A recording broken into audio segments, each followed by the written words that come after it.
नमस्कार मित्रांनो, माझे नाव आहे ज्ञानेश्वरी शिवाजीराव देशमुख. माझ्या शाळेचे नाव आहे जिल्हा परिषद माध्यमिक शाळा पानखनेरगाव. मी इयत्ता 6वी या वर्गामध्ये शिकते. मी हे पुस्तक काही गेल्या दिवसापासून वाचले आहे. या पुस्तकाचे नाव आहे तहानलेल्या कावळ्या. या पुस्तकाची किंमत आहे 35 रुपये. तर मित्रांनो, या पुस्तकाची लेखिका आहेत सुनंदा जोशी. या पुस्तकामध्ये खूप छान घडलेली गोष्ट आहे. तर मित्रांनो, मी ती गोष्ट तुम्हाला सांगते. चला तर मग सुरू करूया. एका खेड्यामध्ये एक मोठे झाड होते. त्या झाडावर कल्लू नावाचा एक कावळा राहत होता. त्याला त्याचे कावळे काका होते. त्याला त्या कावळे काकांची खूप आठवण येत होती. मग त्याला वाटले आपण आपल्या कावळे काकांच्या घरी भेट द्यावी.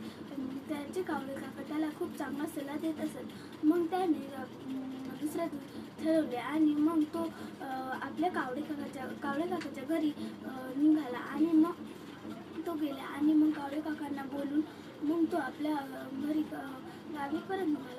आणि येता येता खूप ऊन वाढले होते. मग त्याला खूप तहान लागली होती. त्याने शेतात आणि सगळीकडे पाणी शोधले, पण त्याला कुठेही पाणी सापडले नाही. मग आता त्याला वाटले आता आपल्याला पाणी मिळणार नाही. मग तो देवाला म्हणू लागला की प्लीज देवा, मला आता तरी पाणी मिळू दे, मला खूप तहान लागली आहे. कल्लूला पाण्याचे महत्त्व समजू लागले. मग तो एका झाडाखाली जाऊन झाडावर जाऊन बसला आणि निराश बसला. मग त्याला त्या झाडाखाली एक माठ दिसला. त्याला वाटले त्या माठामध्ये पाणी असेल का ते बघावे. मग तो खाली गेला आणि मग त्या माठामध्ये त्याने पाहिले तर तेव्हा थोडे पाणी होते, पण ते खूप खाली होते. त्याने ते चोच घातली, पण त्याला ते पाणी काय पिता येईना. मग त्याने ते पाणी पिण्याचा खूप प्रयत्न केला, पण त्याला ते पाणी पिता येईना. मग त्याला एक युक्ती सुचली.